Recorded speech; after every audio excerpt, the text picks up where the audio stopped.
Pessoal, boa noite aí a todos. Deixar mais essa aula gravada aí. Bom, como eu falei para vocês aí da aula passada, eu vou dar continuidade e vou falar sobre as câmaras frigoríficas, certo? Deixa eu compartilhar a tela aqui. Bom, as câmaras frigoríficas, né, pessoal, elas são indispensáveis nas grandes comércios, né, e nas indústrias também, né, principalmente a indústria alimentícia de carnes, né. Então, para que que serve? Ela serve para armazenar e conservar os produtos esfriados, congelados, né, e para resfriar e congelar, ou seja, resfriar é até antes da temperatura de solidificação da água, que é 0 graus, e o congelar é abaixo desse valor, né, abaixo de 0 graus, aí chega até -20, -30 graus. E a gente vai ver quais são os constituintes aí de uma câmara frigorífica. Então, aqui, pessoal, é um exemplo, né? Então, são seus principais componentes. É o mesmo do compressão a vapor aí, né? Bom, então quais são os constituintes? A gente tem que ter um sensor de temperatura, né? O sensor de temperatura ele vai verificar ali se tá dentro, né, daquilo que foi programado ou não. Um transmissor de pressão, um dispositivo de expansão, um evaporador, a própria câmara frigorífica, um controlador, um visor, uma válvula de fechamento, um filtro secador, o compressor e um pressostato, né? Então aí, pessoal, são todos esses elementos que a gente vai ter aí, né? Então o pressostato é ligado aí junto ao compressor, o controlador ali que vai fazer o controlador que vai, o que que ele vai fazer aqui? Ele vai controlar o fluxo de refrigerante aqui para poder então fazer a troca melhor para fazer tanto a etapa de esfriamento também quanto a de congelamento, né? Então, se vocês observarem aqui, tem os mesmos elementos básicos de um sistema convencional, né? De um sistema residencial, só que aqui vai ter esses componentes a mais para poder então fazer a função de resfriamento e congelamento, né?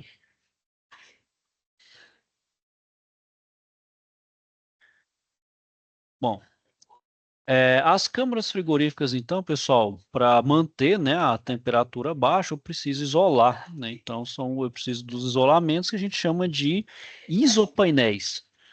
Quais são os elementos constituintes? Quais são os materiais? Ele é feito por chapas, né? São duas chapas de aço pintado, né? Ou em aço inoxidável, e entre eles vai ter um isolamento térmico, formando uma espécie ali de um sanduíche, né? Um biscoito recheado ali. Geralmente esse isolamento ele é feito, pode ser de poliestireno expandido, EPR, ou poliuretano expandido, o PUR, né? As mais antigas a gente pode encontrar a lã de vidro, né? Ó, então é como se fosse um sanduíche, a gente chama de wafer também, né? Tá vendo? Ó, esses são os isolantes aí que são utilizados. Bom, os isopainéis vão ser utilizados para a montagem da câmara, né, em toda a superfície. Então, é tanto nas paredes quanto no teto e também no chão. O chão também tem, né, visto que tem que isolar em todas as dimensões possíveis. Em alguns casos, né, os pisos vão ser elaborados em concreto, sobretudo aquele que tem grande tráfego de pessoas ou prateleiras, né, ou também até tráfego de empilhadeira, aí vai ter que ser concreto, né, visto que esses isopainéis ali, a chapa não aguenta, por exemplo, o peso de uma empilhadeira, que é muito grande, né? Bom, e os isopainéis vão ser fornecidos com larguras definidas, então vão ser medidas padrões, né? Pode variar dependendo do fabricante ou do tipo de isolante. E esses isopainéis vai ter um sistema de encaixe, justamente para ter o melhor encaixe ali para perfeita vedação, né? Para facilitar também a montagem. Bom, quais são esses encaixes entre as placas? A gente pode utilizar silicone, né? O silicone ele vai ser uma espécie de isolante ali e um vedante, né? Bom, e nas extremidades, né? Então, para unir parede, piso e teto, vai utilizar chapas metálicas com o mesmo padrão, né? Para ser fixada ou rebite ou também vedado com silicone nas junções, né? Para poder isolar, né? Já nas tubulações de refrigeração, né, para fazer um encaixe passar por dentro, a gente utiliza então a espuma elastomérica, né, que vai ter uma relação custo-benefício e uma melhor questão de vedação ali, né. E, além disso, tem as portas, né? As portas são de uma folha com dobradiços, confeccionada com o mesmo material isolante para as paredes, piso e teto, e pode ser fornecida pelos mesmos fabricantes. Isso, e também pode ser feito até artesanal, né?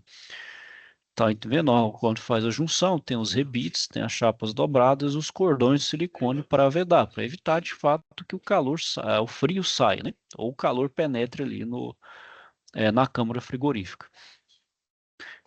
As portas, pessoal, basicamente são também compostas por. é, as portas são por isopainel com acabamento por chapa metálica, vai ter dobradiça para abertura e fechamento, né? Então, conforme aqui, ó. Então, a gente tem a porta que tem a mesma espessura ou até mais aí, né? Um parafuso de fixação e uma dobradiça, né?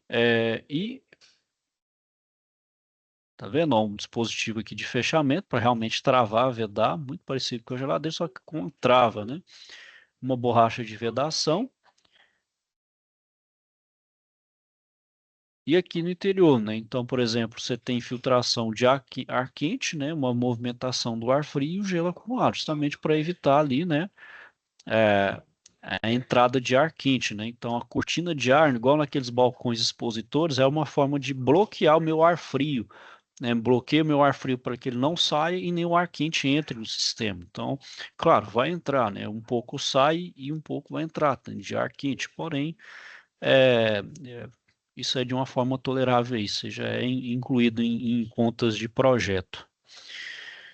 Então, pessoal, quando a gente utiliza câmara frigorífica produto congelado, aí onde são temperaturas muito abaixo de zero, né, na casa aí de menos 20, menos 30 graus, vem fornecida com aquecimento das borrachas de vedação. Isso é para evitar dano à borracha, né, que a gente sabe que a temperatura muito baixa pode ressecar e a borracha perder sua função ali maleável, né, de maleabilidade para poder isolar. Então utiliza ali um aquecedor para poder evitar que a borracha fique quebradiça devido à baixa temperatura e para também facilitar a vedação. Então, outro cuidado que a gente tem que ter também é a questão da corrente de ar, né, que entra e sai da câmara, que é aquele calor de infiltração, né? E que isso também eleva de forma significativa a carga térmica, né? E isso pode provocar acúmulo de gelo no interior, né? Então, conforme essa figura aqui, né? Isso tem que ser feito para evitar, por exemplo, esse acúmulo de gelo, né? Aumenta a carga térmica, de certa forma, esse gelo aqui acumulado, ele é prejudicial, né? Ele trabalha como um isolante, né? Então, se eu entrar um produto novo que precisa ser retirado calor, esse gelo vai impedir que esse calor seja retirado, né?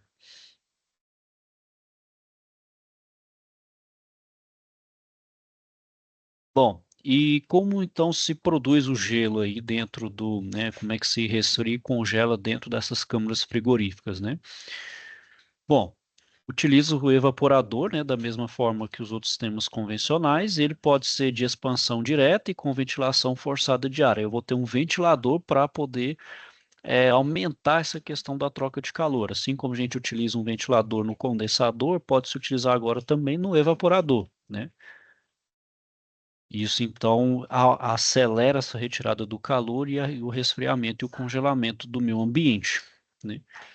Bom, então pessoal, os evaporadores vão ter na parte inferior ou no centro da bandeja, né, uma saída para escoamento de água de degelo, como vocês estão vendo aqui, ó. Então essa água de degelo, ela é gerada e precisa ser saída por algum lugar, né? Vai ter então aqui uma tubulação própria para essa água de degelo. Bom, e esse sistema de degelo, né, ela pode utilizar gás quente, né, pode utilizar o próprio gás que fica a alta pressão e temperaturas, pode utilizar ali para circular, para degelar. Pode utilizar aspersão de água sobre a serpentina, então tem uns aspersores de água ali sobre a serpentina, justamente para evitar esse acúmulo de gelo, né? Ventilação forçada ou próprio degelo elétrico. Por gás quente, né, vai então, por meio da comutação de algumas válvulas, o próprio circuito refrigerante, com gás quente descarregado pelo compressor. Então, ele vai promover o descongelamento. Como eu falei, você deriva ali a tubulação, a parte que sai do compressor, meu gás está relativamente quente com compressão, você pode passar ali para poder degelar o meu evaporador, visto que aqui ele vai congelar, então vai ter muito acúmulo de gelo aqui, né? Então, para evitar que o gelo atrapalhe a eficiência do evaporador, eu preciso degelar ali com frequência, né? Com uma certa periodicidade. Já para degelar por aspersão de água, então eu vou ter uma corrente descendente de água sobre a superfície externa, de modo a efetuar seu descongelamento. Então, para gerar um choque aqui, então eu vou liquefazer essa água, eu vou, vamos dizer assim, fundir esse gelo, né? Transformar ele em água. Por circulação forçada de ar, eu vou ter uma alimentação de fluido no evaporador, seguido de acionamento da ventilação. E o outro é o degelo elétrico. Creio que esse aqui é o mais utilizado, que vai adicionar resistência elétrica, né, na superfície da serpentina para evitar, né, o aquecimento da serpentina e o consequente descongelamento. Claro, tem que ser muito bem controlado, porque se aumentar demais, ele vai justamente roubar o calor, né, para evitar que se congele ali e resfrie o meio ambiente. Então, ele é feito ali só para evitar aquele acúmulo de gelo. Tirou o acúmulo de gelo, ele desliga de novo. E aí faz a. Então é sempre só para evitar mesmo aquele acúmulo de gelo que é prejudicial para fazer então a troca de calor, né? Para fazer o resfriamento e o congelamento. Já a unidade externa, a condensadora, né? Ela é feita composta pelo compressor que pode utilizar, né, dependendo do porte, um compressor hermético, mesmo das geladeiras comuns, ou um scroll, ou com ventilação forçada, pré-solstado para controle das pressões de trabalho, que aí eu posso variar, né, ao contrário das unidades convencionais ali, residenciais, que as pressões são fixas, eu não as altero aqui, eu posso fazer isso com um controle mais sofisticado. Então, uma válvula solenoide, um recipiente de líquido, um filtro secador, um visor de líquido e tubulações. As tubulações são responsáveis pelo envio de líquido condensado a elevada pressão por interior da câmara. Então, ela é realizada a expansão e evaporação do fluido, que vai justamente retornar para a unidade externa em estado de vapor superaquecido, né, para justamente entrar no compressor, onde vai retirar o calor, né? Então, esse calor que é retirado dos alimentos vai para fora ali pelo condensador que vai jogar para fora. Bom, é, outro sistema que a gente tem na câmara frigorífica, pessoal, é, é o sistema do tipo plug-in, né? Então, são instalados em uma carcaça única, semelhante ao ar-condicionado de janela. Então, é como se fosse um aparelho só, né? Instalado na parede externa, como a gente está vendo aqui. Bom, e isso então, essa temperatura é feita por termostato, onde a gente permite a regulagem e a faixa de variação de temperatura no interior. Bom, as características operacionais das câmaras frigoríficas vai depender do tipo de alimento que eu estou condicionando, de modo que os principais fatores a serem considerados é a temperatura e a umidade relativa de trabalho. Normalmente, as câmaras que trabalham no resfriamento ou armazenamento dos produtos resfriados é próximo a zero e a umidade de 85%. Já para os congelados é na ordem, como eu falei, ali de -20 até -30 graus. Bom, então, pessoal, outra coisa que a gente tem que ficar atento é a questão do condicionamento do alimento. Cada gênero alimentício tem uma temperatura a ser utilizada aí para condicionar, né? Tem uma temperatura ideal para conservação.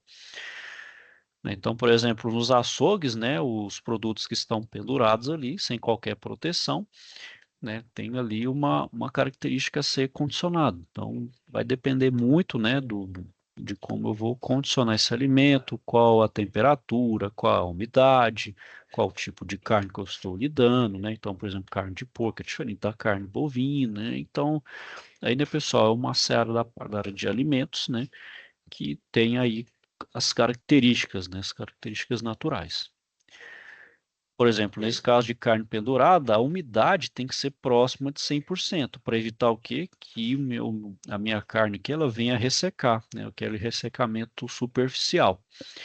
E outro aspecto também que tem que ser utilizado na câmara frigorífica é a rotatividade de produtos, né? Então, se é um lugar que vai se manter por muito tempo ali a carne, ou se ela vai ter constante rotação ali, né? Se ela não vai ficar por muito tempo ali, né? Só o tempo tempo hábil de ela se condicionar, seja resfriada ou congelada, e ela ser retirada ali, né? Ah, isso então tem relação, por exemplo, com relação a calor de infiltração, rotatividade, considera isso também, por exemplo, para projeto de câmara frigorífica.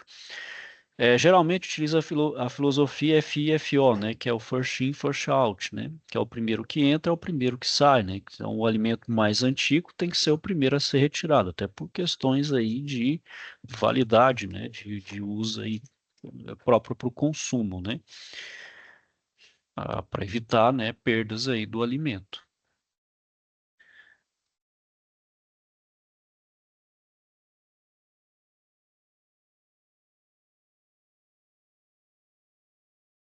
E pessoal, então na próxima aula aí eu vou fazer um exercício sobre essa parte de especificação dos componentes da carga térmica, né? Como fazer um dimensionamento aí, ok? Vou mostrar aí para a próxima aula aí para vocês. Bom, pessoal, então era isso que eu queria falar com vocês aí hoje. Caso tenha alguma dúvida, questionamento, não deixe de procurar. Vou desejar a todos aí uma boa noite, fiquem com Deus e até a próxima.